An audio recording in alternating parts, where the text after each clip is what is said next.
Hello दोस्तों, biology easy point के एक और वीडियो लेक्चर में मैं आप सभी का स्वागत करता हूं। आज की हमारी टॉपिक है कार्बोहाइड्रेट से। तो कार्बोहाइड्रेट बहुत ही लंबा चैप्टर है, इसलिए हम इसे भाग भाग में पढ़ेंगे। ठीक है, तो मैं आप सबसे एक ही विनती करता हूं कि अगर मेरा लेक्चर आप सभी को पसंद आता है तो आप चैनल को सब्सक्राइब कीजिएगा, घंटा का बटन दबा करके ऑल क्लिक कीजिएगा, ताकि जब भी मैं वीडियो अपलोड करूं तो सबसे पहले नोटिफिकेशन आप तक पहुंचे। Thank you. तो चलिए हम स्टार्ट करते हैं। कार्बोहाइड्रेट। हम सभी जानते हैं कि कार्बोहाइड्रेट हमारी बॉडी में भोज्य पदार्थ के रूप में पाया जाता है। यह सभी जीवों में भोजन का एक मुख्य घटक है, जिसे हम ईंधन के रूप में यूज करते हैं। जैसे हम जब वाहन चलाते हैं तो उसके लिए पेट्रोल की आवश्यकता होती है। उसी तरह हमारी बॉडी, प्लांट्स की बॉडी और जितने भी माइक्रो ऑर्गेनिजम्स होते हैं जो जीवित होते हैं, उनके शरीर को चलने के लिए, जीवित रहने के लिए कार्बोहाइड्रेट्स की आवश्यकता होती है। इसको हम शुगर भी कहते हैं। ठीक है, जनरली ये जो कार्बोहाइड्रेट्स होते हैं मुख्य रूप से तीन ही चीज़ से बनते हैं। ठीक है, इसके मुख्य जो कंपोनेंट्स हैं वो है कार्बन,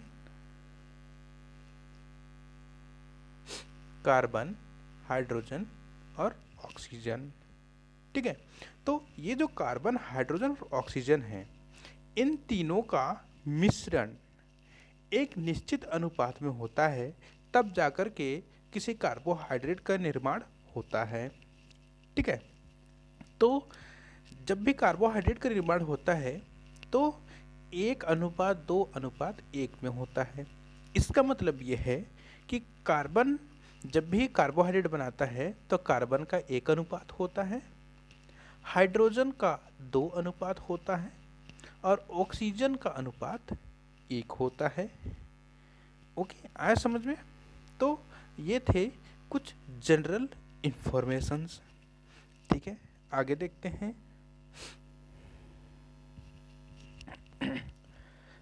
हाँ, अब जब हम लैटिन भाषा में देखते हैं कि कार्बोहाइड्रेट्स के मायने, तो लैटिन के दो शब्द से कार्बोहाइड्रेट्स बनते हैं। वो क्या क्या हैं? एक होता है कार्बोस और दूसरा होता है हाइड्रो।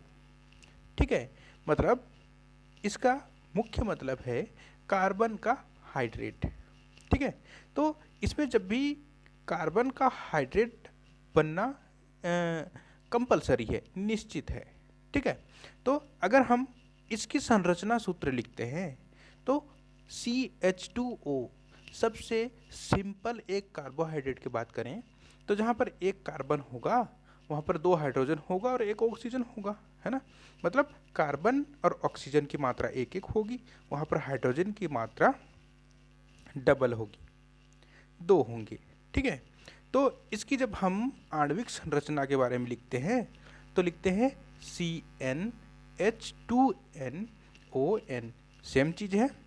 Cn, n का मतलब मान 1, H का 2n लिखा हुआ है मतलब उसका मान 2, और ऑक्सीजन का n मतलब 1। इससे भी हम एक सिंपल फॉर्मूला के रूप में इसे शो कर सकते हैं। है समझ में? अब हम इसका डेफिनेशन देखते हैं, परिभाषा देखते हैं।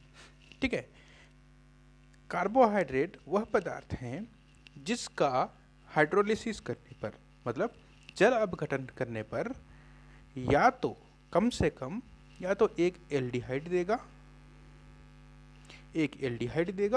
या तो एक कीटोन देगा। दोनों एक साथ एक कार्बोहाइड्रेट पे कभी नहीं बनते हैं। ओके, या तो एल्डिहाइड बनते हैं या तो कीटोन फॉर्म में बनते हैं। ठीक है, अब जनरली हमें डेफिनेशन समझ में आ गया। हम देखते हैं इसके प्रकार। ठीक है, तो जो कार्बोहाइड्रेट्स हैं ये जनरली 3 प्रकार के होते हैं। ठीक है, पहला मोनोसेकेराइड, दूसरा ओलिगोसेकेराइड और तीसरा होता है पॉलीसेकेराइड। ये रासायनिक गुणों और उसके संरचना के आधार पर दिया गया है। ठीक है, तो जनरली हम कार्बोहाइड्रेट के सबसे पहले भाग को देखते हैं, वो है मोनोसेकेराइड। ठीक है, मोनोसेकेराइड का मतलब है कोई एक सिंगल शुगर, कोई एक ही अणु, है ना, एक ही कार्बोहाइड्रेट का अणु, उसको हम बोलते हैं मोनोसेकेराइड। ठीक है, अगर वहाँ पर दो शुगर के अणु मिल जाते हैं, ठीक है, मतलब दो मॉलिक्यूल मिल जाते हैं, तो हम उसको बोलेंगे ओलिगोसेकेराइड। आया समझ में? और अगर कहीं पर कोई शुगर मॉलिक्यूल दो से अधिक है, इसका मतलब वह कहलाएगा पॉलीसेकेराइड। ठीक है, अब देखिए, generally monosaccharide single sugar molecule होते हैं। ठीक है, ये बहुत ही सिंपल, बहुत ही छोटे आकार के होते हैं। या तो हम मोनोसेकेराइड को बोल सकते हैं शुगर का मोनोमर, है ना, मतलब 1 लाख शुगर। ठीक है, ठीक है, अब जब ये छोटे होंगे तो इनका जो अणुभार होगा वो भी कम होगा, बहुत ही कम होगा, है ना। और जितने छोटे शुगर होंगे वो उतनी ही जल्दी वाटर में घुलनशील होते हैं, जल में घुलनशील होते हैं। ठीक है, और एक बात कि अगर शुगर जितनी छोटी होगी उतनी मीठी होती है, इनकी जो स्वाद होगी वो मीठे वाली होगी। ठीक है, और जब भी कोई शुगर छोटा है, 1 लाख है ना, तो उसमें कार्बन की संख्या 3 से 7, याद रखिएगा, कार्बन की संख्या 3 से 7 होगी। आया समझ में? ठीक है, अब ये जो मोनोसेकेराइड होते हैं इसके भी बहुत सारे पार्ट्स होते हैं। ठीक है, ये, ठीक है, देखिए मैंने बताया था मोनोसेकेराइड्स, ओके। अब ये मोनोसेकेराइड के कितने भाग होते हैं? 4 प्रकार के होते हैं, 4 भाग होते हैं। क्या क्या है? ट्रायोस, टेट्रोस, पेंटोस और हेक्सोस।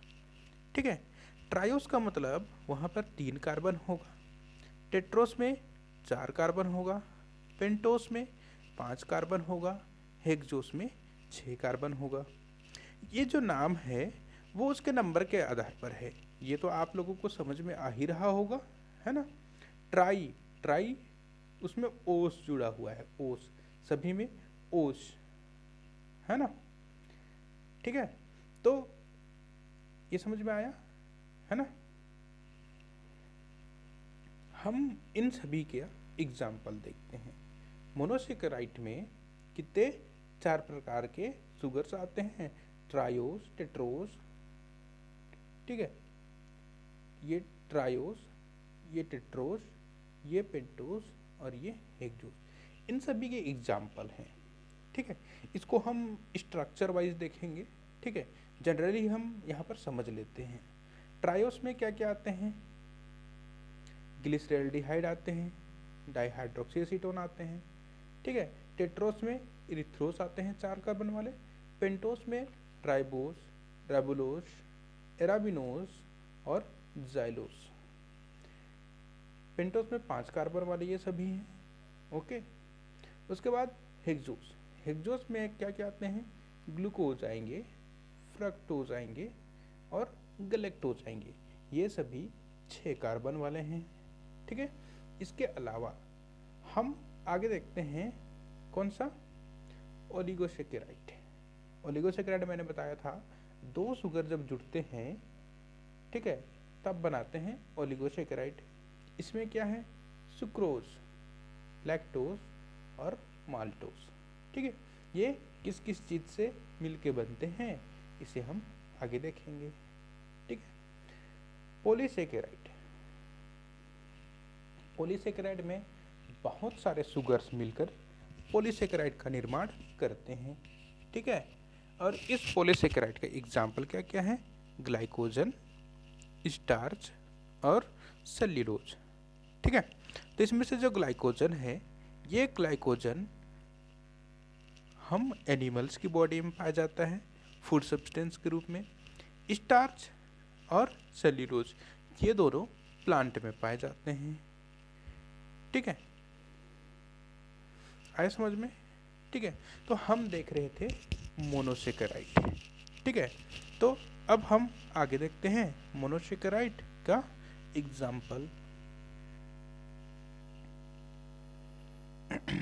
ठीक है, तो सबसे पहले हम देखते हैं ट्रायोस। ठीक है, ट्रायोस नाम से समझ में आता है कि शुगर की सबसे छोटी इकाई है। ठीक है, इससे छोटी नहीं पाई जाती है। इसमें 3 कार्बन होंगे। ठीक है, इसके अलावा इसका सामान्य सूत्र क्या होगा? ट्रायोस मैंने कहा जहाँ पर 3 कार्बन, ठीक है, तो उसका 2 गुना हाइड्रोजन होगा, क्योंकि ये कैसे पाए जाते हैं? 1:2:1। ओके, इतना तो आप समझते ही होंगे। ठीक है, तो यहाँ पर इसका फॉर्मूला, सिंपल फॉर्मूला है C3H6O3। ओके, ठीक है।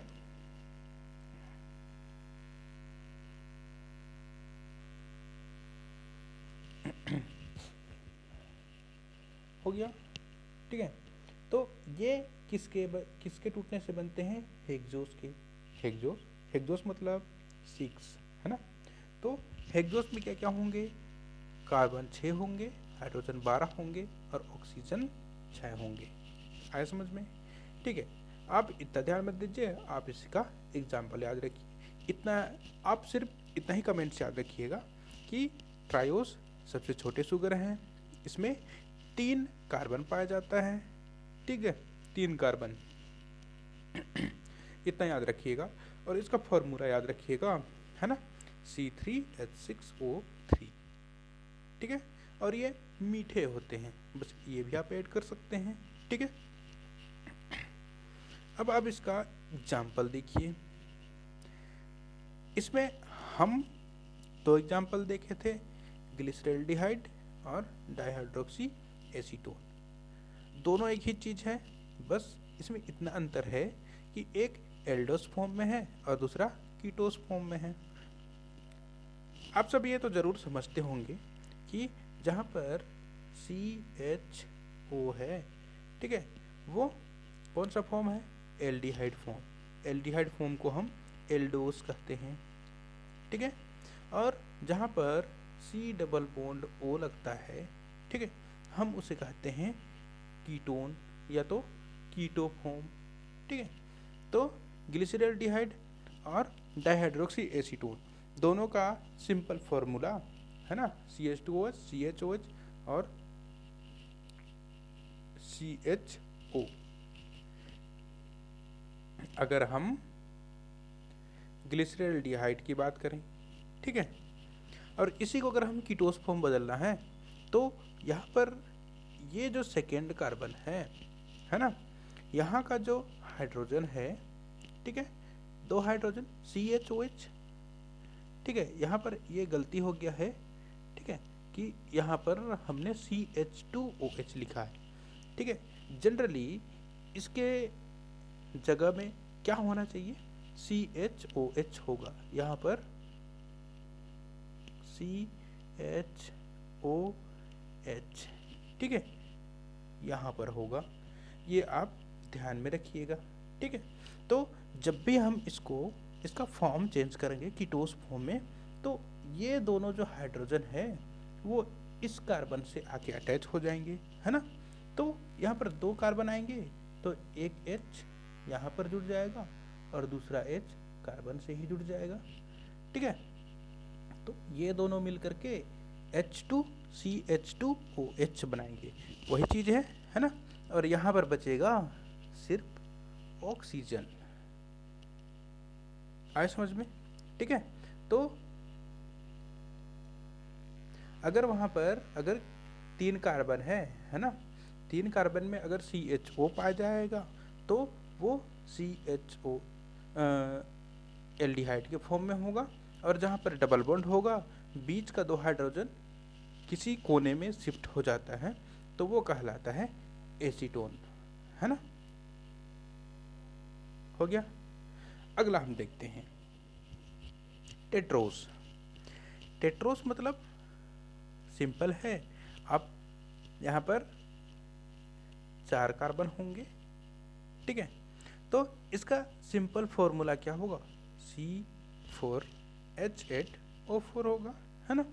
एग्जाम्पल के लिए इरिथ्रोस, आप लोग एग्जाम्पल याद रखिएगा, ठीक है। अब आप इसका स्ट्रक्चर देखिए। जनरली क्या है कि आप स्ट्रक्चर याद रखिएगा, ये काम आता है टाइम टाइम पर, है ना। अगर आप एग्ज़ाम में भी इस चीज़ को लिखते हैं तो आपको काफ़ी इम्प्रेशन पड़ेगा, है ना। तो देखिए, हर जगह पे जब हम किसी चीज़ का फॉर्मूला लिखते हैं, है ना, तो हम कहाँ से शुरू करते हैं, नीचे से, है ना, नीचे से। तो हम क्या लिखेंगे, सबसे नीचे CH2OH, ठीक है। ऊपर में क्या होगा, CHOH, फिर क्या होगा, CHOH, है ना। और लास्ट में जिस भी कार्बन पे अगर एल्डिहाइड बनाना है तो वहाँ पर CHO होगा, है ना, जैसे इरिथ्रोस, है ना। अगर हम इसको कीटोस फॉर्म बदलना चाहें, है ना, CH, तो H यहाँ पर आ जाएगा नीचे में, ये वाला H नीचे आएगा, तो यहाँ पर CH2OH, और यहाँ पर सॉरी यहाँ का CHOH जो यहाँ पर था, यहाँ पर सिर्फ ऑक्सीजन बचेगा, यहाँ पर H पहले से था एक, तो ये 2 हो जाएगा और ये H हो जाएगा, ये बन जाएगा कौन सा फॉर्म, कीटोस फॉर्म। तो ये रहा टेट्रोस का इरिथ्रोस। आया समझ में। आगे देखते हैं पेंटोस, ठीक है। जनरली पेंटोस समझ में आता है, कितने कार्बन होंगे, 5 कार्बन, ठीक है। तो ये जो पेंटोस शुगर है, इसका आप काम याद रखिएगा, 5 कार्बन भाग लेते हैं और ये क्या काम करते हैं, न्यूक्लिक एसिड का फॉर्मेशन करते हैं, साथ ही साथ कोएंजाइम का निर्माण करते हैं। इसके लिए एग्जाम्पल बहुत सारे हैं, राइबोस, राइबुलोस, एराबिनोस और जाइलोस, ठीक है। तो इसको आप याद रखिएगा, और स्ट्रक्चर तो बहुत ही ईजी है ना। आप 5 कार्बन बनाते जाइएगा, है ना, या तो एल्डोस फॉर्म बनाइए या तो कीटोस फॉर्म बना दीजिए। आया समझ में, ठीक है।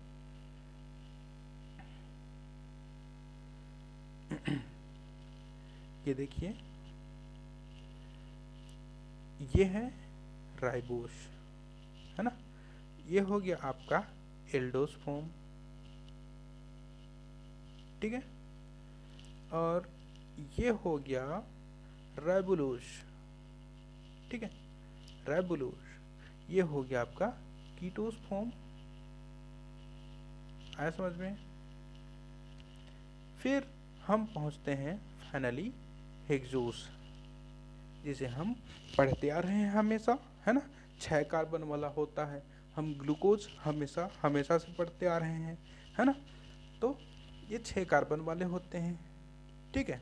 तो 6 कार्बन जब भी बनते हैं तो इसे हम याद करते हैं हमारी बॉडी में फूड सब्सटेंस के रूप में, कि हम ग्लूकोज लेते हैं, है ना। जब हमें एनर्जी लेनी होती है, तब जल्दी एनर्जी पाना होता है, तो हम ग्लूकोज पानी में घोलते हैं और पी जाते हैं, ये वही हेक्सोस है ना। एग्जाम्पल यहाँ देखिए, ग्लूकोज, फ्रक्टोस, गैलेक्टोस और हेप्टोस, है ना। तो ये जो शुगर है, हेक्सोस शुगर, ये फोटोसिंथेसिस की क्रिया में भाग लेता है। आप जरूर बॉटनी पढ़ते होंगे, है ना, कि वहाँ पर C6H12O6 प्लस क्या आता है वहाँ, क्या आता है 6CO2, ओके, 6H2O, आप भली भांति जानते होंगे, है ना। बस हमें क्या देखना है, इसका स्ट्रक्चर, है ना, किस चीज़ का, ग्लूकोज का। तो ग्लूकोज ये देखिए पहला कार्बन, है ना, जहाँ पर भी पहला कार्बन होगा वहाँ पर क्या पाया जाएगा, CH2OH, है ना। इसके बाद सभी के सभी कार्बन में क्या पाए जाएंगे, CHOH, ठीक है। पहले वाले में 3 हाइड्रोजन, इसके बाद कंटिन्यू कितने, 2 हाइड्रोजन, ठीक है, ठीक है। लास्ट वाले कार्बन में क्या, एल्डिहाइड फॉर्म पाया जाएगा, CHO, ठीक है। तो ग्लूकोज जब भी पाया जाता है तो किस फॉर्म में पाया जाता है, एल्डोज फॉर्म में, आया समझ में, ठीक है। लेकिन जो अगला फॉर्म है फ्रुक्टोज, है ना, तो ये फ्रुक्टोज जो है वो किस फॉर्म में पाया जाता है, कीटोस फॉर्म में, ठीक है, कीटोस फॉर्म में, मतलब C+O, ठीक है। और जब भी कीटोस फॉर्म बनता है ना, तो वो बीच वाले कार्बन पे बनता है, लास्ट से दूसरे नंबर पे, है ना। जैसे ये पहला नंबर है तो एक तो यहाँ पर बनेगा अगर नीचे एल्डिहाइड होगा, एक तो दूसरा ये वाला पहला और ये वाला दूसरा,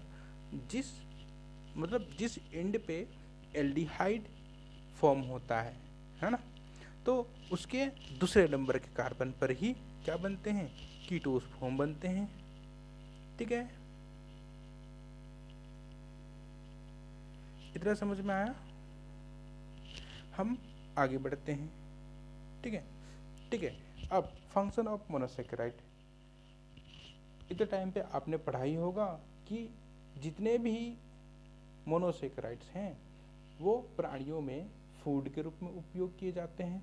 दूसरा कि जितने भी बायोलॉजिकल एक्टिविटीज़ होते हैं हमारी बॉडी में, है ना, उसका क्रियान्वयन, या हम बोल सकते हैं रेस्पिरेशन की क्रिया, है ना, ठीक है, या तो एटीपी फॉर्मेशन की क्रिया, ठीक है, उन सभी को कौन करता है, जितने भी मोनोसेकेराइड्स हैं।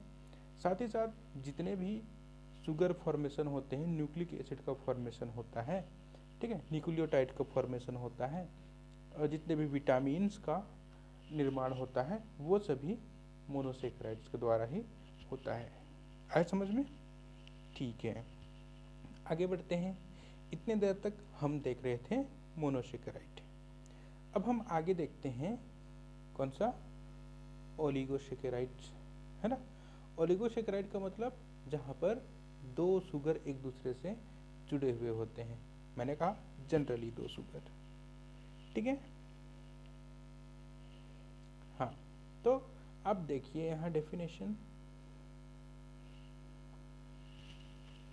कि ओलिगोसेकेराइड वे शुगर्स होते हैं, ठीक है, जिसमें या तो ये वे मॉलिक्यूल्स होते हैं जो 2 से लेकर के 10 शुगर मॉलिक्यूल्स के मिलने से बनते हैं, ठीक है। ये भी छोटे प्रकार के होते हैं, कम भार वाले होते हैं, क्योंकि 2 से 10 ही हैं, है ना। और ये जो ओलिगोसेकेराइड हैं ये भी वाटर में डिसॉल्व होते हैं, मतलब जल में ओलिगोसेकेराइड भी घुलनशील होते हैं, और ये एक दूसरे से ग्लाइकोसिडिक बॉन्ड के द्वारा जुड़ते हैं, ठीक है। याद रखिएगा जब हम एमिनो एसिड पढ़ रहे थे तब वो जब एक दूसरे से जुड़ते हैं तो वो पेप्टाइड बॉन्ड के द्वारा जुड़ते हैं, ठीक है। लेकिन अगर शुगर एक दूसरे से जुड़ते हैं तो वो क्या होते हैं, ग्लाइकोसिडिक बॉन्ड, ठीक है। इसका सिंपल फॉर्मूला है C12H22O11। क्यों यहाँ पर 24 होना चाहिए, H 24 होना चाहिए, ठीक है। लेकिन जब भी कोई दो जो शुगर हैं वो एक दूसरे से जुड़ते हैं तो वहाँ पर हाइड्रोलिसिस होता है ना, कि एक शुगर का हाइड्रोक्सिल ग्रुप और एक शुगर का एक हाइड्रोजन ग्रुप दोनों मिल करके रिमूव हो जाता है, वाटर के रूप में बाहर निकल जाता है ना, ठीक है। तो जितने भी शुगर होते हैं वो किससे जुड़ते हैं, एल्डिहाइड, है ना, जो एल्डोस होंगे या तो जो कीटोस ग्रुप होंगे, ठीक है, वो उसके उसी ग्रुप से ही जुड़ता है। अगर एल्डोस फॉर्म है तो एल्डोस से ही जुड़ेगा, अगर कीटोस फॉर्म है तो वो कीटोस से ही जुड़ेगा, ठीक है। तो जब दो शुगर एक दूसरे से जुड़ते हैं तो उनका नामकरण भी अलग अलग होता है, ठीक है, क्योंकि उनकी सिचुएशंस डिमांड है। अब देखिए यहाँ पर कि जो ग्लाइकोसिडिक बॉन्ड है वो दो प्रकार का होता है, जनरली दो प्रकार का, ठीक है। तो देखिए, एक होता है अल्फा ग्लाइकोसिडिक लिंकेज, ठीक है। तो अल्फा ग्लाइकोसिडिक लिंकेज तब होता है जब जब दो शुगर जुड़ते हैं, है ना, तो उसमें जो ये हाइड्रोजन बॉन्ड है अगर वो ऊपर की ओर टिका हुआ होता है ना, मतलब एक प्लेन में दोनों जुड़ेंगे, है ना, एक प्लेन में इस प्रकार से दोनों जुड़ेंगे, ठीक है। तो इस प्लेन से ऊपर अगर हाइड्रोजन बॉन्ड होगा तो वो कहलाता है अल्फा ग्लाइकोसिडिक बॉन्ड। अगर इसी प्लेन के ठीक नीचे में हाइड्रोजन ग्रुप होगा तो वो कहलाता है बीटा ग्लाइकोसिडिक लिंकेज या बीटा ग्लाइकोसिडिक बॉन्ड। आए समझ में, ठीक है। ये हो गया इसके बॉन्ड फॉर्मेशन की बात, ठीक है।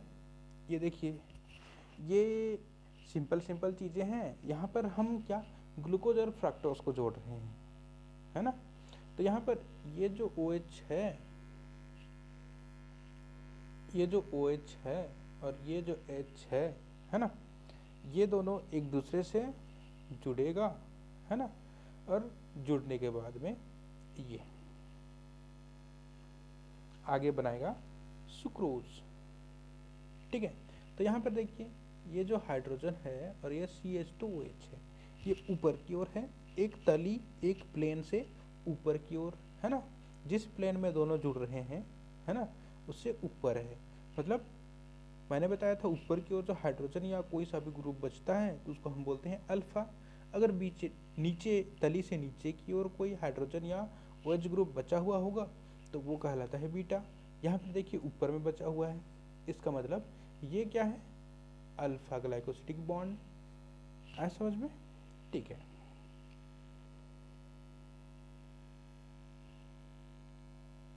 इसका फंक्शन देखिए, ठीक है। तो जितने भी ओलिगोसैकेराइड्स होते हैं उसमें से कुछ, है ना, कुछ वो क्या बनाते हैं, जीवित सेल की मेम्ब्रेन बनाने में सहायता करते हैं, ठीक है। और यहाँ पर जो डाइसैकेराइड होता है सुक्रोज, सुक्रोज सपोज हम सुक्रोज को शक्कर भी मान सकते हैं, है ना, जिसको हम अपने खाद्य पदार्थ में यूज करते हैं, ठीक है। उससे जितने भी मिष्ठान बनते हैं, जो हमारे लिए खाने की चीज़ बनती है, वो सभी की सभी सुक्रोज से ही बनती है। ओके, आगे देखते हैं पॉलीसेकेराइड्स, ठीक है। तो पॉलीसेकेराइड का मतलब है कि जहाँ पर 10 से अधिक शुगर 10 से अधिक शुगर पाया जाए, इसका मतलब वो क्या है, पॉलीसेकेराइड है ना।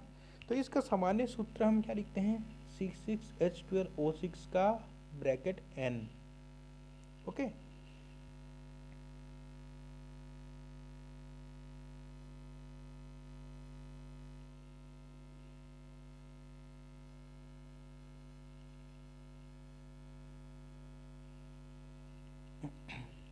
एक मिनट,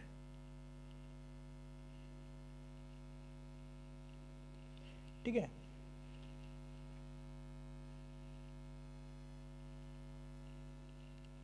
ये हम इसलिए लिखते हैं क्योंकि यहाँ पर शुगर की संख्या कितनी हो सकती है, 10 से लेकर के कई हजार तक हो सकती है, ठीक है। इसका मतलब यहाँ पर बहुत सारे शुगर होते हैं, इसलिए हम यहाँ पर N शो करते हैं। N संख्या वेरिएबल है या तो वो चेंजेबल है, उसकी संख्या सिचुएशन के अनुसार, है ना, घटती बढ़ती रहती है। आए समझ में, है ना। तो जब भी देखिए पॉलीसेकेराइड है, बहुत लंबी श्रृंखला बनाती है ना। तो जितनी अधिक मॉलिक्यूल से जो सब्सटेंस बनता है वो बहुत जल्दी टूटता है ना। अगर कोई दो ही मॉलिक्यूल जुड़ा हुआ है एक साथ, मतलब वो मजबूत बॉन्डिंग होगा, है ना, उसको हमें तोड़ने में दिक्कत जाएगी। लेकिन वहीं पर अगर हजारों की संख्या, है ना, मान के चलिए हम एग्जाम्पल के तौर पर सैकड़ों की संख्या में कोई मॉलिक्यूल जुड़ा हुआ है, तो उसको एक दूसरे से तोड़ने में हमें आसानी होती है। ठीक है, तो ये एक फैक्ट है पॉलीसेकेराइड का कि पॉलीसेकेराइड को हम जल अपघटन के द्वारा आसानी से तोड़ करके मोनोसेकेराइड या तो हम ओलिगोसेकेराइड बना सकते हैं। आया समझ में? आगे देखते हैं इसके बारे में। ठीक है, अब देखते हैं हम कैटेगरीज, पॉलीसेकेराइड के कितने प्रकार होते हैं, है ना। जनरली जो पॉलीसेकेराइड होते हैं वो दो प्रकार के होते हैं। एक होता है होमोपॉलीसेकेराइड और दूसरा होता है हेटेरोपॉलीसेकेराइड। ठीक है, होमोपॉलीसेकेराइड का मतलब है कि जहाँ पर शुगर मॉलिक्यूल एक ही प्रकार के होंगे। ठीक है, जो एक ही प्रकार के शुगर मॉलिक्यूल से बनते हैं उसे हम कहते हैं होमोपॉलीसेकेराइड।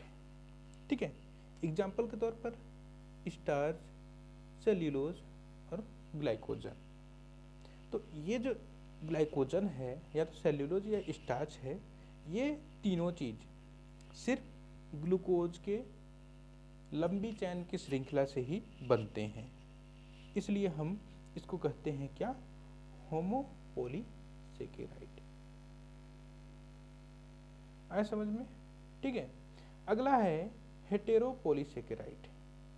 हेटेरोपॉलीसेकेराइड का मतलब क्या है कि जब भी कोई पॉलीसेकेराइड है ना, एक लंबी शुगर की श्रृंखला है, उसमें दो या दो से अधिक मॉलिक्यूल्स या दो से अधिक प्रकार के शुगर एक दूसरे से जुड़ करके बने हैं, है ना। जैसे एग्जाम्पल के तौर पर काइटिन या पेक्टिन, है ना। तो ये जो काइटिन और पेक्टिन है इसमें ग्लूकोज भी होते हैं, है ना। इसके अलावा बहुत सारे शुगर्स इसमें पाए जाते हैं। ठीक है, कुछ दूसरे सब्सटेंस भी जुड़े हुए होते हैं, इसलिए इसको कहा जाता है हेटेरोपॉलीसेकेराइड। ये चीज़ आया समझ में? ठीक है, वो तो था स्ट्रक्चर या मॉलिक्यूल्स के आधार पर। अगर हम देखते हैं फंक्शन के आधार पर, है ना, तो फंक्शन के आधार पर अलग अलग पॉलीसेकेराइड्स पाए जाते हैं। जैसे स्टार्च पाए जाएंगे, ग्लूकोज भी पाए जाएंगे, है ना। ठीक है, आगे देखते हैं स्टार्च। तो जनरली हम स्टार्च पढ़ते हैं, है ना। तो स्टार्च हम बॉटनी में पढ़ते हैं। क्यों? क्योंकि जो स्टार्च है वो पेड़ पौधों में बनने वाला भोज्य पदार्थ है ना। मतलब जो भोजन पौधे, पेड़ पौधे, हरे पेड़ पौधे ग्रहण करते हैं वो स्टार्च ही है ना। तो ये जो स्टार्च है ये सिंपल ग्लूकोज के कंपाउंड से ही बनता है ना। ये ग्लूकोज के अणु से ही, मॉलिक्यूल से ही मिलकर के बनते हैं। ठीक है, तो इसमें क्या क्या बनते हैं इसको देखिए।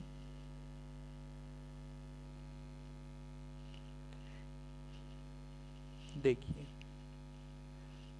कंपोनेंट ऑफ स्टार्च, स्टार्च के क्या क्या चीज़ से मिलके बनते हैं। इसमें दो चीज़ हैं, एक है एमाइलोज, है ना, और दूसरा है एमाइलोपेक्टिन। एमाइलोज और एमाइलोपेक्टिन। ठीक है, तो एमाइलोज जो होता है, हम पढ़ रहे हैं स्टार्च, स्टार्च का एमाइलोज वाला पार्ट 15 से 20% ही होता है, बहुत कम संख्या में, कम, है ना, लेकिन बड़ा होता है। इसका मतलब ये है कि ये जो एमाइलोज है, ठीक है, ये ग्लूकोज का बना हुआ 200 से लेकर के 2000 तक की लंबी श्रृंखला, एक सिंगल चैन का बना हुआ क्या है, पॉलीपेप्टाइड है। ठीक है, इसे हम पॉलीपेप्टाइड नहीं बोल सकते, एक चैन है बोल सकते हैं, है ना, एक बड़ा शुगर है बोल सकते हैं, है ना। अनब्रांच होता है, मतलब ये इसमें कोई भी ब्रांच या कोई भी कड़ी बीच से निकली हुई नहीं पाई जाती है।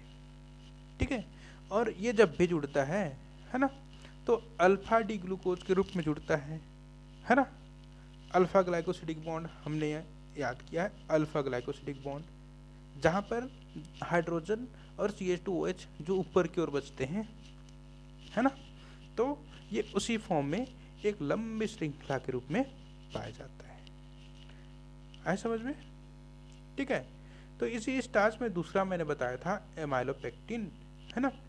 एमाइलोपेक्टिन, इसकी संख्या बहुत अधिक पाई जाती है, लगभग 80 से 85%, है ना। तो एमाइलोपेक्टिन का मतलब है कि जो शुगर है, शुगर मॉलिक्यूल है ना, तो वो क्या होती है, बीच बीच से ब्रांचिंग वाली होती है, छोटी छोटी मॉलिक्यूल होती है, लेकिन ये ब्रांच वाली ज़्यादा संख्या में पाई जाती है ना। तो इसमें जनरली 24 से 30 शुगर पाए जाते हैं, है ना। तो ये जब ब्रांच बनाते हैं तो ये इस प्रकार से जब जाते हैं, है ना, तो उसमें इस प्रकार से ब्रांच निकले हुए होते हैं, है ना, या फिर हो सकते हैं किसी में एक ही ब्रांच निकला हो। ठीक है, तो सभी में अलग अलग प्रकार के ब्रांच निकलते हैं, लेकिन सिर्फ और सिर्फ किसके, ग्लूकोज के बने हुए होते हैं। ठीक है, तो इस फॉर्म को हम कहते हैं एमाइलोपेक्टिन। ठीक है, एमाइलोज और एमाइलोपेक्टिन, आए समझ में? ठीक है, ये देखिए, ये है एमाइलोपेक्टिन के स्ट्रक्चर्स। ठीक है, अब देखिए, जो स्टार्च होता है जनरली पाउडर के फॉर्म में हम प्राप्त करते हैं उसको, है ना, इसका प्रॉपर्टीज हम पढ़ रहे हैं, है ना। लेकिन क्या होता है कि जो स्टार्च है जो हमें पाउडर के फॉर्म में प्राप्त होता है, वो जल में अघुलनशील होता है, वो अल्कोहल में भी अघुलनशील होता है। उसको अगर हमें जल या अल्कोहल में घोलना है तो हल्का सा गर्म करना पड़ेगा, है ना, हल्का सा गर्म करना पड़ेगा, तब जाकर के वो घुलेगा, है ना। और इसके छोटे छोटे टुकड़े पाए जाते हैं, अगर हम उसको पानी में घोलें, घुलनशील करें, है ना, तो इसके छोटे छोटे टुकड़े प्राप्त होते हैं। तो उस टुकड़े को हम क्या कहते हैं, डेक्स्ट्रीन कहते हैं। ठीक है, डेक्स्ट्रीन। ओके, इतना समझ में आया। इसका दूसरा चीज एग्जाम्पल, ग्लाइकोजन। ठीक है, ये जो ग्लाइकोजन है, देखिए इतना याद रखिएगा कि जो स्टार्च और ग्लाइकोजन और सेल्यूलोज हैं, ये सभी किससे बनते हैं, ग्लूकोज से ही बनते हैं, है ना। लेकिन स्टार्च जो है उसमें दो प्रकार के बॉन्ड चैन पाए जाते हैं, एक एमाइलोज, दूसरा एमाइलोपेक्टिन। लेकिन जो ग्लाइकोजन है, देखिए स्टार्च प्लांट में पाया जाता था, ग्लाइकोजन एनिमल्स में पाए जाते हैं, है ना। एनिमल्स में भोज्य पदार्थ संचित होते हैं, वो ग्लाइकोजन ही होते हैं, लीवर में संचित होते हैं, हमने पढ़ा था, है ना, हमें याद है, हम जूलॉजी वाले हैं। ठीक है, तो ये भी अल्फा डी ग्लूकोज का ही पॉलीमर होता है ना। और जो बड़े अणु होते हैं, है ना, तो ये जो ग्लाइकोजन है बहुत बड़ा अणु है, इसलिए प्लाज्मा मेम्ब्रेन से आर पार नहीं आ जा सकता है। ठीक है, तो इतना काफ़ी है आज के लिए। ठीक है, तो वीडियो आप शुरू से अंत तक देखिएगा, है ना। ठीक है, ओके, आज के लिए इतना ही। ठीक है, थैंक यू।